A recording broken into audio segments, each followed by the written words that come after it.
ഈ തമിഴ്നാട് വണ്ടിക്കൊക്കെ ടാക്സ് കാര്യങ്ങളെല്ലാം കുറവാണ്. നമുക്കാണ് ഇമാതിരി ടാക്സും കാര്യങ്ങളും എന്തെല്ലാം ഊറ്റിയെടുക്കാൻ പറ്റും. അത് കഴിഞ്ഞിട്ട് ഇപ്പൊ ക്ഷേമനിധിയിൽ നിന്നൂടെ എടുത്തു വെച്ചിട്ടുണ്ട്.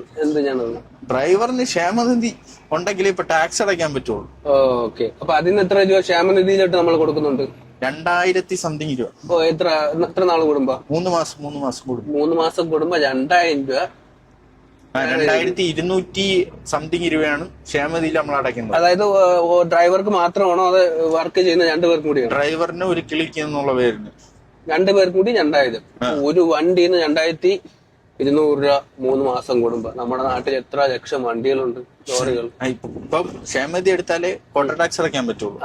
അല്ലാന്നുണ്ടെങ്കിൽ ക്വാർട്ടർ ടാക്സ് അടയ്ക്കാൻ പറ്റൂല. ഈ ക്വാർട്ടർ ടാക്സ് എത്ര ചെയ്യണം? ക്വാർട്ടർ ടാക്സ് ഇതിനു വേണ്ടി മാത്രം 18,000 സംതിങ് ഉണ്ട്. അപ്പൊ അത് 21,000 രൂപയാവും. 22 രൂപയാവും സംതിങ് എല്ലാം കൂടെ കൂട്ടി 22. വെറൈറ്റി പിടിച്ചുപറികളാണ് ഓരോ ദിവസം നമ്മുടെ കേരളത്തിൽ കണ്ടുകൊണ്ടിരിക്കുന്നത്. തമിഴ്നാട് വണ്ടിക്കും കർണാടക വണ്ടിക്കും എത്രയെന്നറിയോ? 7,000 രൂപയും 6,000. അതായത് നമ്മളിപ്പോ ടാക്സ് കൂട്ടുന്നതിനെ കാട്ടി അല്ലെ, ടാക്സ് കൂട്ടിക്കഴിഞ്ഞാൽ അവര് പറയും ടാക്സ് കൂട്ടി വിഷയം ഉണ്ടാക്കും. വേണ്ട, ടാക്സ് കൂട്ടേണ്ട പുതിയ സംഭവം കൊണ്ടുവരാം അല്ലേ, ക്ഷേമനിധി.